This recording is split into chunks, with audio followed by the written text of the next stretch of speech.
ഇതൊരു മഴക്കാലമാണ്. നമ്മൾ ആ മഴക്കാലത്തിലൂടെയാണ് കടന്നു പോകുന്നത്.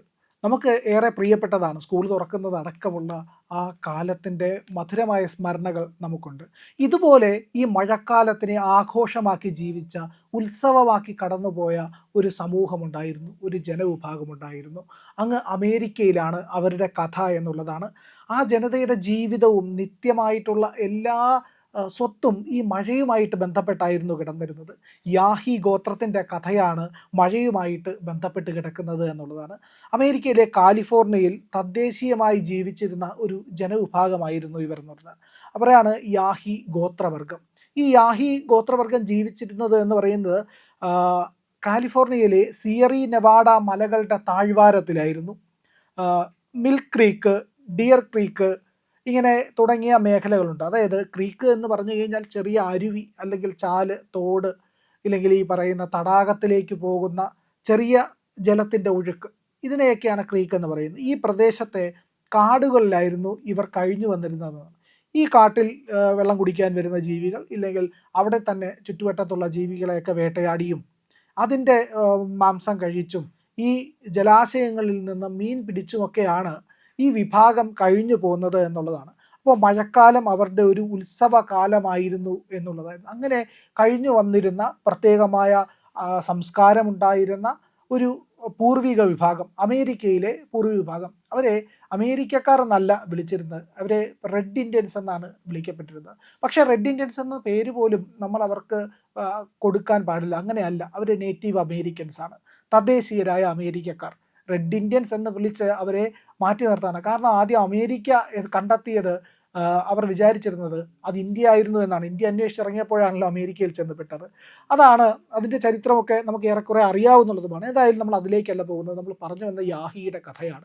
യാഹി എന്ന് പറയുന്ന ഈ വിഭാഗത്തിലെ ആൾക്കാരെല്ലാം തന്നെ ഇല്ലാതായി പോയി എന്നുള്ളതാണ് ചരിത്രം. എങ്ങനെയാണ് അവർ ഇല്ലാതായത് എന്ന് പറഞ്ഞു കഴിഞ്ഞാൽ അതിന് ഒരുപാട് കാരണങ്ങളുണ്ട്.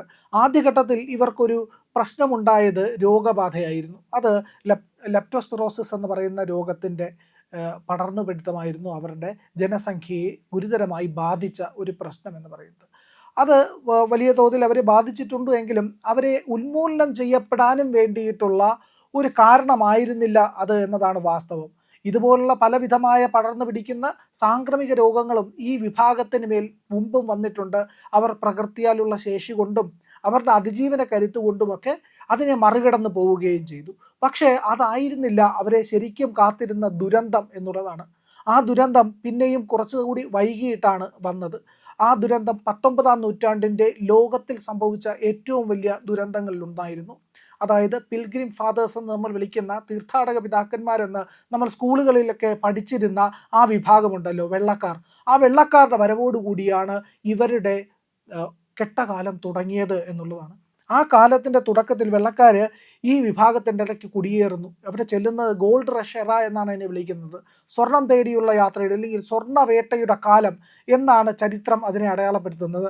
അവിടേക്ക് കടന്നു ചെല്ലുന്ന ഈ വെള്ളക്കാരുണ്ടല്ലോ, ഇവരെ സ്വർണത്തിന് വേണ്ടിയിട്ട് ഖനികൾ ഉണ്ടാക്കി അവിടെ എല്ലാം കുഴിക്കാൻ തുടങ്ങി. ഇന്ത്യ എന്ന് വിചാരിച്ചാണ് ചെല്ലുന്നത്. ഇന്ത്യ സ്വർണത്തിൻ്റെ നാടാണ് എന്നാണ് ഈ പറയുന്ന വെള്ളക്കാരായിട്ടുള്ള ബ്രിട്ടീഷുകാർ കരുതിയിരുന്നത്. ഇന്ന് അമേരിക്കക്കാരായി നിൽക്കുന്നതും അവർ തന്നെയാണ് എന്നുള്ളതാണ് വാസ്തവം. അപ്പോൾ ഇവരവിടെ ചെല്ലുന്നു, ഇവരെ കൊണ്ട് ഖനികളിലൊക്കെ പണിയെടുപ്പിക്കുന്നു. ആ ജനങ്ങളെ മുഴുവൻ വേട്ടയാടി കൊല്ലുകയാണ് ചെയ്തത്. ഇന്ത്യയിലേക്ക് വിദേശികൾ വന്നപ്പോൾ എപ്രകാരം നമ്മൾ ഇരു കൈയും നീട്ടി സ്നേഹത്തോടെ സ്വീകരിച്ചോ അതുപോലെ ഈ നേറ്റീവ് അമേരിക്കൻസും ഇവരെ സ്വീകരിക്കുകയാണ് ചെയ്തത് എന്നുള്ളതാണ്. പക്ഷേ യാഹി വിഭാഗത്തിന് ഇവരുടെ കൊടിയ ക്രൂരതകളും പീഡനങ്ങളും ആക്രമണങ്ങളും ഒന്നും ചെറുത്തു നിൽക്കാൻ കഴിഞ്ഞില്ല.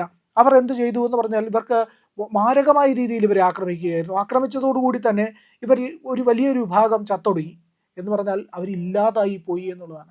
ചത്തൊടുങ്ങി എന്ന് പറയുമ്പോൾ നമ്മളൊന്ന് ആലോചിച്ച് നോക്കൂ, എങ്ങനെയാണ് സാധാരണ മനുഷ്യർ മരിക്കുകയാണ് ചെയ്യാറുള്ളത്.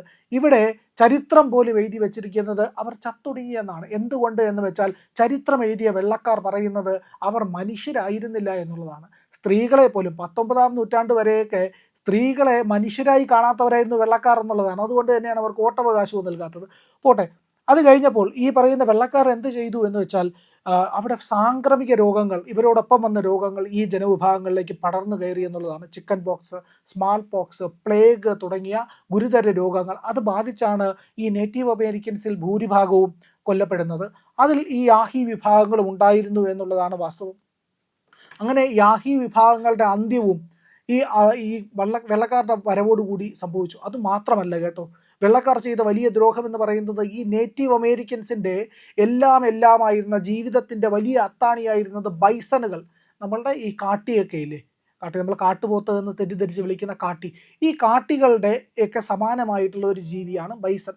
ഏതാണ്ട് ഇതേക്ക് ഗോത്രവർഗത്തിൽ ഈ പറയുന്ന മൃഗങ്ങളുടെ വർഗത്തിലായിരിക്കും പെടുന്നത്. എനിക്ക് അറിയില്ല അതിനെ പറ്റിയിട്ട്, അത് ജന്തുശാസ്ത്ര വിദഗ്ധർക്ക് അതിനെപ്പറ്റി അറിയുള്ളൂ. ഏതായാലും ബൈസൺ എന്ന് വിളിക്കുന്ന ജീവി, ബൈസണും നമ്മുടെ കാട്ടിയും തമ്മിൽ വ്യത്യാസമുണ്ട് എന്നാണ് പറയപ്പെടുന്നത്. ഏതായാലും ഈ ബൈസണുകളായിരുന്നു ഇവരുടെ നിത്യജീവിതത്തിൻ്റെ ആധാരം എന്ന് പറയുന്നത്. ഈ ബൈസണുകളെ മുഴുവൻ ഈ വെള്ളക്കാർ വേട്ടയാടിയും മൃഗയാവിനോദത്തിന് ഉപയോഗിച്ചൊക്കെ കൊന്നുകളഞ്ഞു.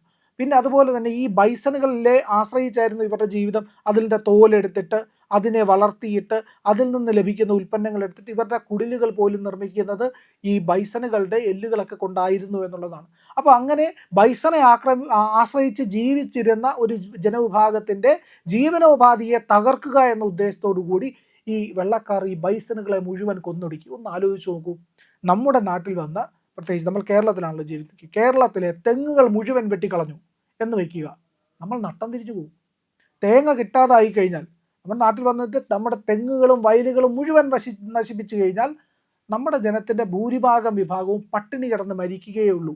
അതാണ് നമ്മളെ അലട്ടുന്നത്. ഇപ്പോൾ ആഗോളവൽക്കരണത്തിൻ്റെ കാലത്ത് നമുക്ക് ഇങ്ങനെ പല വിധത്തിലുള്ള മൾട്ടിപ്പിൾ ഫുഡിനെ നമുക്ക് ആശ്രയിക്കാൻ കഴിയും. പക്ഷേ അന്നത്തെ ജനവിഭാഗത്തിന് അതല്ല, ഒറ്റ ആശ്രയമാണുള്ളത്, അവിടെ കിട്ടുന്നതാണ്. അത് മുഴുവൻ നമ്മുടെ ഒന്ന് ആലോചിച്ച് നോക്ക്, കേരളത്തിലെ തെങ്ങുകളും വയലുകളും മുഴുവൻ ഇല്ലാതായി കഴിഞ്ഞാൽ മുൻപുള്ള കേരളത്തിലെ ജനങ്ങളെ എങ്ങനെ ജീവിക്കുമായിരുന്നു? അവർ പട്ടിണി കിടന്ന് മരിക്കും. അത് തന്നെയാണ് അവിടെ ഈ പറയുന്ന അമേരിക്കയിലും സംഭവിച്ചത്.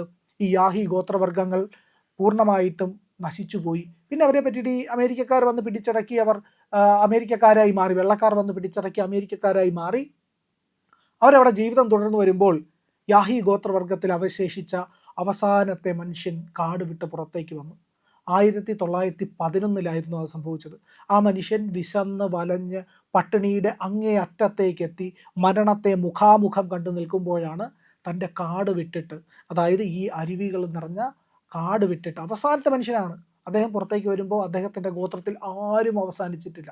ഒരു നഷ്ടപ്പെട്ട ലോകത്തിൻ്റെ നഷ്ടപ്പെടാത്ത അവസാനത്തെ കണ്ണി എന്ന് പറയുന്ന അദ്ദേഹത്തിൻ്റെ ഭാഷ സംസാരിക്കുന്ന വേറെ ആരും അവിടെ അവശേഷിച്ചു വരുന്നില്ല. എല്ലാവരും യാത്രയായി കഴിഞ്ഞ് ഒരു മനുഷ്യൻ മാത്രം അവശേഷിച്ചു. അയാളെ ഈ അമേരിക്കക്കാർ, വെള്ളക്കാർ എന്താണ് വിളിച്ചതെന്നറിയാമോ? ഇഷി എന്നാണ്. ഇഷി എന്ന വാക്കിനർത്ഥം മനുഷ്യൻ എന്നാണ്. മനുഷ്യൻ, വെറും സാധാരണമായി വേറൊന്നും വിളിക്കാനില്ല, മനുഷ്യൻ എന്ന വാക്കുകൊണ്ട് മാത്രം അദ്ദേഹത്തെ സംബോധന ചെയ്തു എന്നുള്ളതാണ്. ഈ ഇഷിയുടെ ഇല്ലെങ്കിൽ ഈ യാഹി വംശജൻ്റെ വീടിനെ വിളിക്കുന്ന പേരാണ് യാന എന്ന്. യാന ഒരു ചെറിയ വീടാണ്, 5 അടിയോ 6 അടിയോ പരമാവധി പൊക്കം വരുന്ന ഒരു കുടിലുപോലെ ഇങ്ങനെ ത്രികോണ ആകൃതിയിലിരിക്കുന്ന ഒരു വീട്.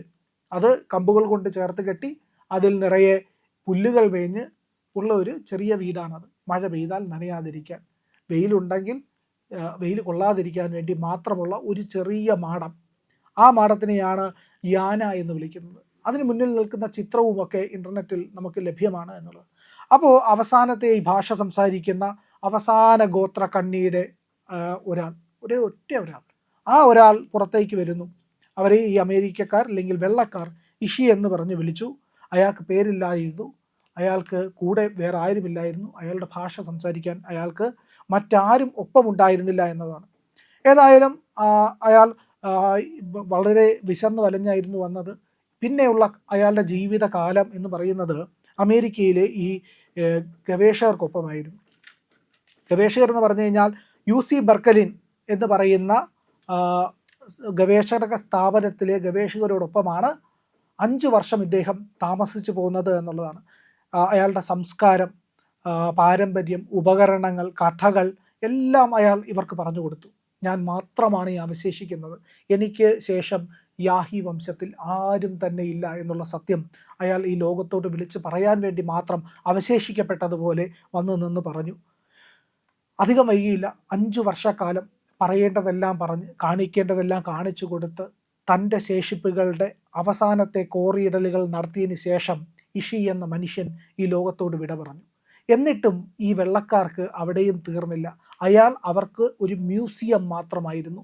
5 വർഷം ജീവിച്ച് മരിച്ച ഒരു മ്യൂസിയം. 5 വർഷം ചലിക്കുന്ന, ജീവനുള്ള, സ്പന്ദിക്കുന്ന, രക്തമുള്ള ഒരു മ്യൂസിയം. അതുമാത്രമായിരുന്നു വെള്ളക്കാർക്ക് ഇഷി എന്ന് പറയുന്ന മനുഷ്യൻ ഒരു ജീവിച്ചിരുന്ന മ്യൂസിയം. 5 വർഷം മ്യൂസിയമായി ജീവിച്ച് 1916 ഇഷി വിട പറഞ്ഞപ്പോൾ ഇവർ എന്താണ് ചെയ്തതെന്നറിയാമോ? അദ്ദേഹത്തിൻ്റെ തല മുറിച്ചു. എന്നിട്ട് ഈ തലച്ചോറുണ്ടല്ലോ, അത് ഇവർ കൊണ്ടുപോയി സ്മിത്തോണിയയിലെ ഇൻസ്റ്റിറ്റ്യൂട്ടിലേക്കാണ് കൊണ്ടുപോയത്. അവിടെ കൊണ്ടുപോയി പഠനത്തിന് വിധേയമാക്കി. വർഷങ്ങൾക്ക് ശേഷം ഇദ്ദേഹത്തിൻ്റെ ജീവിതത്തെ പറ്റിയും അദ്ദേഹത്തിൻ്റെ ജീവിതം അവശേഷിപ്പിച്ച കാര്യങ്ങളെ പറ്റിയുമൊക്കെ പഠനം നടത്തിയവർ പറഞ്ഞു ലോകത്തോട്, നിങ്ങൾ ചെയ്തത് വലിയ അനീതിയാണ്. അയാളുടെ ശരീരത്തെ പോലും നിങ്ങൾ വെറുതെ വിട്ടില്ല, അവസാനത്തെ കണ്ണിയെപ്പോലും നിങ്ങൾ വെറുതെ വിട്ടില്ല. അങ്ങനെ പശ്ചാത്താപ ഭാരമേറിയ ഈ വെള്ളക്കാരുണ്ടല്ലോ, ആ വെള്ളക്കാർ എന്ത് ചെയ്തു എന്ന് പറഞ്ഞാൽ, ഈ അദ്ദേഹത്തിൻ്റെ മോർട്ടൽ റിമൈൻസ്, മൃതദേഹത്തിൻ്റെ അവശിഷ്ട ഭാഗങ്ങളെല്ലാം കൂടി എടുത്തുകൊണ്ടുപോയി യാഹികൾ ജീവിച്ചിരുന്ന ആ മണ്ണിൽ കാലിഫോർണിയയിലെ ക്രീക്കുകളുടെ കരയ്ക്ക് ആ ശ്മശാന മേഖലയുണ്ടല്ലോ അവിടെ കൊണ്ടുപോയി ഒരു ശ്മശാനത്തിൻ്റെ ഭാഗത്ത് അടക്കം ചെയ്യുകയാണ് ചെയ്തത്. ആ അടക്കം എന്ന് പറഞ്ഞു കഴിഞ്ഞാൽ തല കുമ്പിട്ട് നിൽക്കാനല്ലാതെ ഒരു വെള്ളക്കാരനും അവിടെ മുഖമുയർത്തി തലയുയർത്തി നിൽക്കാൻ കഴിയില്ല. ചെയ്തു പോയ ദ്രോഹങ്ങളുടെ, പാപങ്ങളുടെ സഞ്ചിത കർമ്മം തലയ്ക്ക് മുകളിൽ അങ്ങനെ കെട്ടിക്കിടക്കുകയായിരുന്നു എന്നുള്ളതാണ്. ഔഡ്രി ട്രഷ്കെ പോലെയുള്ള വ്യാജ ഹിസ്റ്റോറിയന്മാരുണ്ടല്ലോ, ഇന്ത്യയിൽ വന്നിട്ട് ഇന്ത്യയുടെ ചരിത്രത്തെ എല്ലാ കാലത്തും കുറ്റം പറയുന്ന, ഇന്ത്യയുടെ മനുഷ്യാവകാശത്തെ പറ്റിയിട്ട് തോരാതെ സംസാരിക്കുന്നവർ, അവർ തിരിഞ്ഞു നോക്കിയാൽ അവരുടെ കാൽപാദത്തിനടിയിൽ ഈ മനുഷ്യഗോത്രങ്ങളുടെ മുഴുവൻ ഉണങ്ങാത്ത ചോര ഇപ്പോഴും കാണാം. അവരെ ഇന്ത്യയിൽ എത്തിയപ്പോൾ ധീരനായ ഒരു ഇന്ത്യക്കാരൻ ചോദ്യം ചെയ്തതും റീലുകളിൽ നമുക്ക് ലഭ്യമാകുന്ന ഒരു വീഡിയോ ആണ്. ഔഡ്രി ട്രഷ്കയെ പോലുള്ള വ്യാജ നരേറ്റീവുകൾ സൃഷ്ടിക്കുന്ന, അതായത് നമ്മുടെ പശുപതിനാഥനുണ്ടല്ലോ ഹാരപ്പ സീലുകളിലുള്ള, അദ്ദേഹം ആ പറയുന്ന പശുപതിനാഥനോ ശിവനോ ഒന്നുമല്ല എന്നൊക്കെ പറയുന്ന ഈ വ്യാജ നെഗറ്റീവിൻ്റെ സ്രഷ്ടാവാണ് ഒരു വ്യാജ ഹിസ്റ്റോറിയൻ. ഒരു കള്ളത്തരം എന്ന് തന്നെ നമ്മൾ അവരെ വിളിക്കേണ്ടി വരുന്ന ആ സ്ത്രീയെ പോലുള്ളവർക്കൊക്കെ വലിയ മറുപടിയാണ് ഈ ചരിത്രം. ഈ ചരിത്രം സംസാരിക്കാതിരിക്കില്ല എന്നുള്ളതാണ് ചരിത്രത്തിൻ്റെ വലിയ പ്രത്യേകത. അതുകൊണ്ട് വ്യാജ നെഗറ്റീവുകൾക്ക് ഹ്രസ്വകാലത്തെ ആയുസേ ഉണ്ടായിരിക്കുകയുള്ളൂ. ഇഷിമാർ വന്നുകൊണ്ടേയിരിക്കും, യാഹിയുടെ കഥ പറഞ്ഞുകൊണ്ടേയിരിക്കും.